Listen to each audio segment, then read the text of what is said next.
فقر سے ہوں رازدان خیر و شر، فقر نے مجھ کو کیا صاحب نظر۔ فقر ایسا جو بتائے راہ کو، دے دکھائے نور خودی اللہ کو۔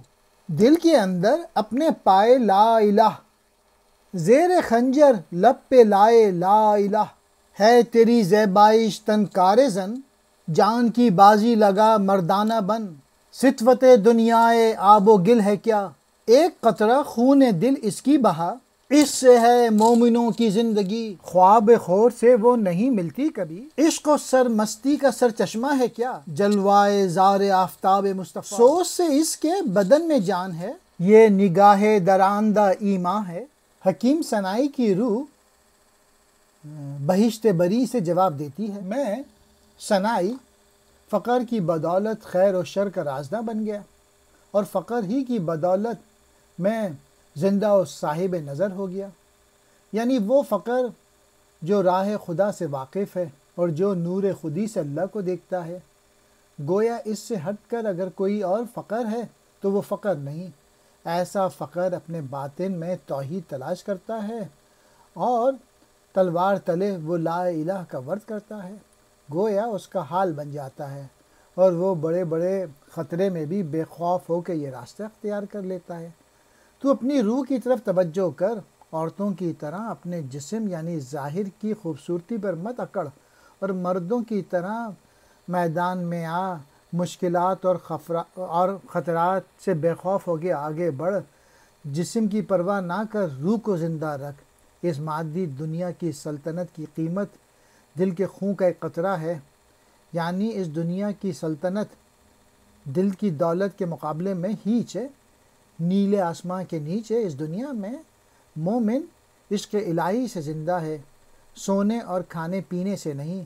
مومن کھانے پینے کے لیے زندہ نہیں رہتا، بلکہ زندہ رہنے کے لیے کچھ کھاتا پیتا ہے، اور یوں وہ اپنے قلب و روح کو زندہ رکھتا ہے۔ پیٹ کی خاطر قلب و روح کی موت اسے گوارا نہیں۔ کیا تجھے علم نہیں کہ عشق و مستی کا سرچشمہ کیا ہے؟ یہ حضور نبی کریم مصطفیٰ صلی اللہ علیہ وآلہ وسلم کے آفتاب کی شعاع ہے۔ گویا زندگی کی حقیقت صرف عشق کی بدولت ہاتھ آتی ہے، اور ہر مومن کا دل اس شعاع سے منور ہے۔ اگر تیرے دل میں اس عشق کی کوئی شعاع ہے تو پھر صحیح معنوں میں ایک مومن کی صورت میں زندہ رہ، بصورت دیگر تو صرف نام کا ہے۔ تو اس وقت تک زندہ ہے جب تک آفتاب کی تپش اس آفتاب کی تپش تیری روح میں ہے۔ یہ تپش تیرے ایمان کی نگہباں ہے، یعنی حضور کریم سے عشق اور وابستگی ایمان کی بنیادی شرط اور حقیقی زندگی کی رازداں کہتے ہیں پوری طرح آگاہ۔ فقر مراد دنیا کا غلام ہونے کے بجائے خدا واحد کا غلام، لا شریک کی بندگی اختیار کرنا۔ صاحب کہتے ہیں والا، راہ حقیقت، نور کہتے ہیں روشنی کو۔ خودی، علامہ کے بقول خودی کا مفہوم محض احساس نفس یا تعین ذات ہے۔ اندرون کہتے ہیں اپنا باطن۔ زنان، زن کی جمع یعنی عورتیں۔ مت اکڑ، مت بن۔ قطرہ کہتے ہیں ایک قطرہ۔ سہ پر، نیلے آسماں۔ پہلے ہو رمز آشنائے آب و گل، اور پھر ان پر چھڑک اچھیر دل۔ دل کی ہر قوت کا سرچشمہ ہو دین، صحبت مرداں ہے شرط اولین۔ دین کتابوں میں کہاں اے بے خبر، علم و حکمت ان میں دین فیض نظر۔ بو علی ہے آشنائے آب و گل، کیا خبر اس کو کہ ہے کیا سوز دل۔ نیش و نوش بو علی سینہ غلط، چارہ ساز دل ہیں اہل دل فقط۔ مصطفی بحر اس کی موجیں سر بلند، اس کی موجیں اپنی جوں میں کر بلند۔ مدتوں سے ہے تو ساحل پر کھڑا، لطمہ ہائے موت سے نا آشنا۔ ایک ذرا دریا میں خود کو ڈال دے، تاکہ جان رفتہ واپس آ سکے۔ کر مسلمان جادہ حق اختیار، رحمت باری کا راہ امیدوار۔ آشکارا ہو نہ بن خلوت نشین، لرزہ ساماں کر دے سجدوں سے زمین۔ میں نے دیکھا فطرت بیتاب کو، باعث ہنگامہ اسباب کو۔ پہلے تو مادیت کے اسرار و رموز سے باخبر ہو جا، پھر دل کی کیمیا اس آب و گل پر لگا، یعنی دل کو اکسیر بنا لے، اس طرح تیری بقا کا سامان ہو جائے گا۔ دین ہی کی بدولت دل ہر قوت کا سرچشمہ ہے۔ دین سراسر صحبت کے موضوع میں سے ہے۔ صحبت یعنی حضور اکرم صلی اللہ علیہ وآلہ وسلم کی صحبت و قربت، یا حضور سے وابستگی، کسی صاحب بصیرت کی صحبت۔ اے بے خبر، تو کتابوں میں دین مت تلاش کر، عقل و دانش کی باتیں کتابوں سے حاصل ہوتی ہیں، لیکن دین کا تعلق نظر سے ہے۔ ابو علی سینا انسانی جسم کی خصوصیات سے تو باخبر ہے، لیکن دل کے سوز و تپش سے وہ بے خبر ہے۔ وہ صرف ایک اچھا طبیب ہے۔ تو ابو علی سینا کے زہر اور شہد کی باتیں چھوڑ۔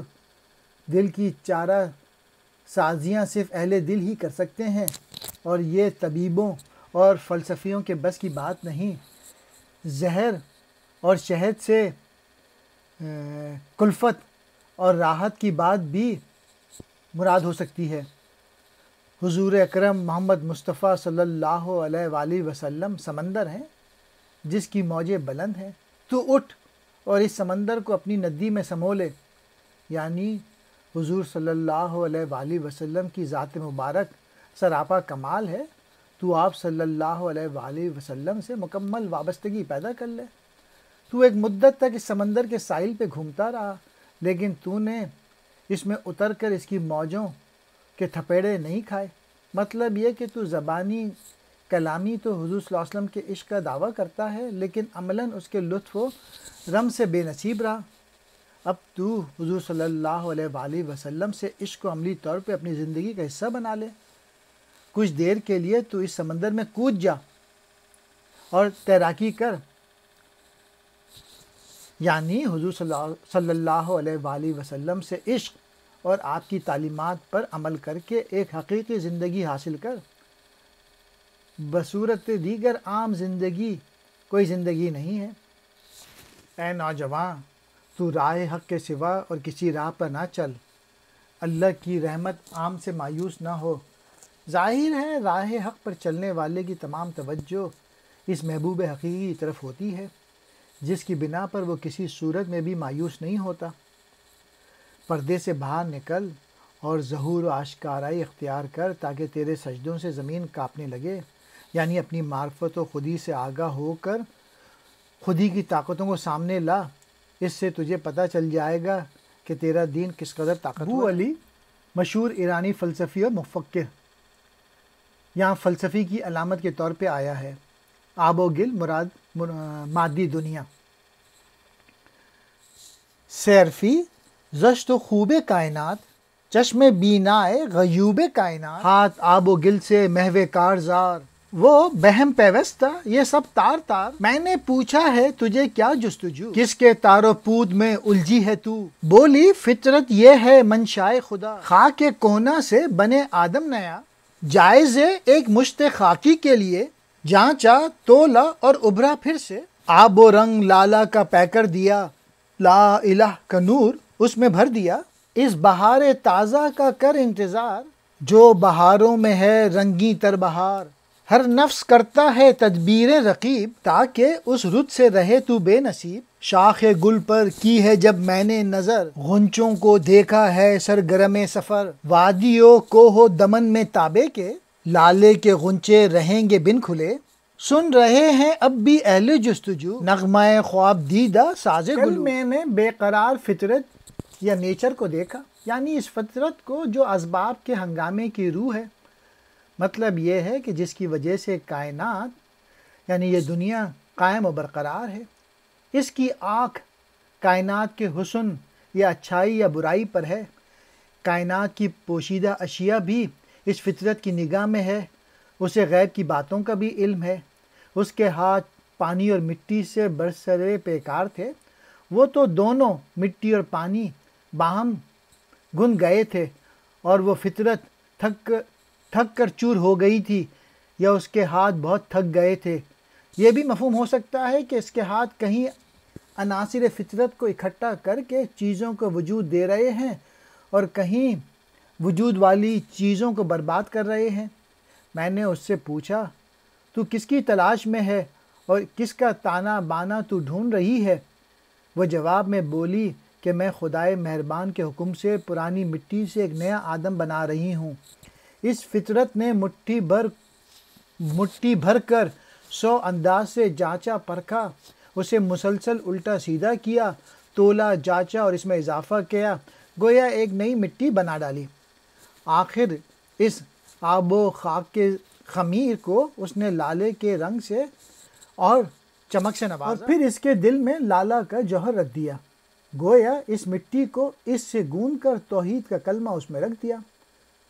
تو ٹھہر جاتا کہ تو ایک دوسری بہار دیکھ لے، وہ بہار جو قدیم کی یا گزشتہ سال کی بہار سے زیادہ رنگین ہوگی، یعنی فطرت جو ایک نیا آدم تراش رہی ہے وہ آج کے گئے گزرے آدم سے بہتر اور عشق حقیقی سے سرشار ہوگا۔